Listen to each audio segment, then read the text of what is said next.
$1 budget for Nassau County, okay? It's a lot of spending, right? $970 million of it is mandated by the federal and state government. We have no choice. We have to spend that money. Our pension costs. I'll tell you why. Because every election year, you're going to get a letter in the mail that says every child now has more health insurance because of the law that I passed in Albany. But guess what? We're not giving you the money to pay for it. They're not telling you. So how do they do it? They make the county pay for it. They make the county pay for Medicaid. We have to pay for early intervention. So what we have to do, you're absolutely right. And what we have to do is the biggest thing that we have to get control of is spending. And the unfunded mandates. And these feel-good laws that say go out there and we're going to get health insurance for you and Medicaid for this one and this for that one. And I'm going to guarantee that every child in your school, okay, they pass the grade book, every child is going to have a graphing calculator in your school. I'm going to make sure they have the tools they need to learn. One second, sir. But what they don't tell you is, they don't give you the money to pay for it.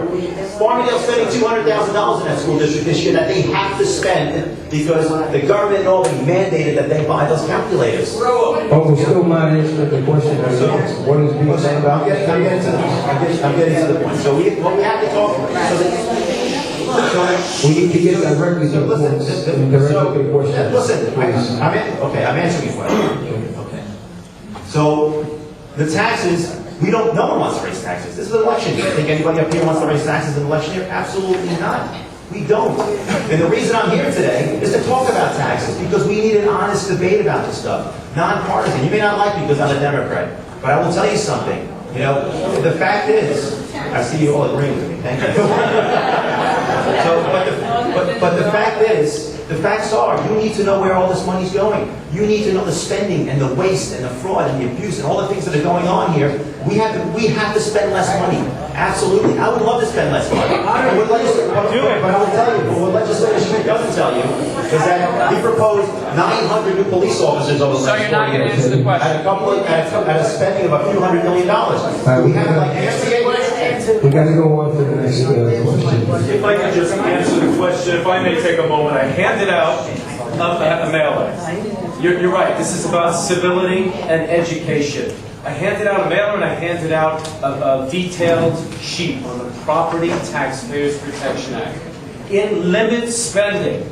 It provides more funding, but you got to get your spending under control. It stops the unfunded mandates. That wasn't my question. That wasn't my question. It was how to stop the increases. No, it's not. It's not. My question was, how does Mr. Mejias feel and the Democrats about the payroll tax and the fuel surcharge? I have the votes. Are they for it Yeah. or against it? And if they're against it, are they going to work with you guys? That's all. He'll have to answer for himself. But as far as I'm concerned, I have the bill and I have the votes. The Senate is almost equal with one more Democrat senator, so they needed every last vote. We on Long Island put 2 Democrat senators up there. You got to get the bill passed in the Assembly, and you have to get it passed in the Senate. They needed every Senate vote to turn the MTA payroll tax to law. Our 2 new Democrat senators on Long Island passed that MTA payroll tax on every business, on every school, on not-for-profit agencies. I come here as frustrated as you. A question. I'll get this to Mr. Vandano. Sure. This is from Barry Coleman. He's a businessman, and he wants to know what about relief for businesses, rising taxes and new taxes, such as the new payroll tax, driving businesses out of New York State. Exactly. What are we going to do about Look, you that? hear a lot of excuses and no solutions. And the spending is point the finger at this one, that one, the other thing. The spending never seems to get under control. We all agree we got to tax spending. But let me tell you What is the government, Albany, and the counties have in mind for the seniors? Is there any tax relief for the senior citizens who are being driven out of Long Island because they can't pay their property taxes? The best way to get tax relief for the seniors is the same way you give it to everybody else, get the spending under control. You have to understand, we have a state and a county and towns and school districts, they're all separate. I can only speak and will only speak about Nassau County. The budget process in Nassau County is the county executive recommends a budget with a dollar amount in it. $3 billion is his budget that he recommends. Then it comes to the legislature. The legislature holds their hearings and they look at the budget, and then the legislature decides, do we pass his budget or do we change his budget? 5 seconds. We wanted to change his budget by cutting the spending and voted it down. When they passed his budget, you gotta work backwards. The county's gonna spend $3 billion. They take the $3 billion figure, they lay it over the assessed valuation of the entire county, and they spit out a tax rate. That equals a tax increase. That's how it happens. We gotta cut spending. Hold on a second, can I respond to that? If I get to say something? That's absolutely not true. We're gonna hand this stuff out. The tax rates, when assessments change, these guys wanted to freeze your assessment years, remember? We're gonna freeze your assessment for 5 years. How many people's assessment went down this year? Anybody's assessment went down? None. Everybody's assessment went up? Yeah. Okay, so, hold on a second. No, okay, I will tell you that there are 97% of residential assessments went down because the taxes went up, right? The market's going down. Sir, yes, okay, by the way, let me just say that legislators should have just said how much spending has increased largely because of these unfunded mandates, Medicaid and all those other stuff we have to spend money on. We've only increased taxes 3.9% over 5 years. Why is that? Because we're cutting. That's why.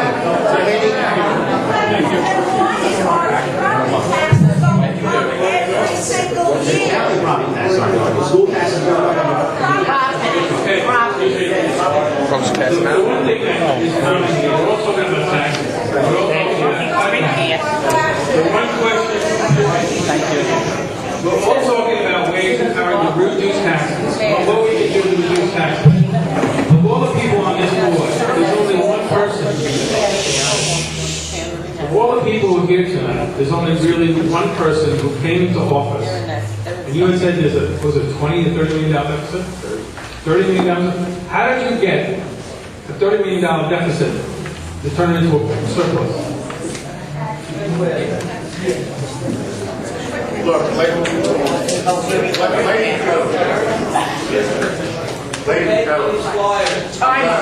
you get tired. I'm going to answer the question. Backing up 1 second to the MTA payroll tax. This is important. The MTA payroll tax, I don't know why anybody's not saying it, is one of the most idiotic things I have ever heard. And it is a symbol, and this is where it should be taken seriously. It is a symbol of everything that is wrong with all of these issues we're talking about. This attitude in government, in the private sector, everywhere you go. I used to have a lot of money, but I squandered it and I wasted it. And you know what? Too bad. Now I'm going to take your money without any controls, and I'm going to go out and squander more of your money. That attitude has got to stop. In the town of Oyster Bay, on the very day that I took office, we were facing a $30 million deficit. The same proportion that the county has in there. I went to my workforce, and you people out there who watch those sanitation people run up and down, you know what I've got in town of Oyster Bay. They're like gold. I put them up anywhere. I went to my workforce and I said, this is one of the most painful things I'm ever going to ask you.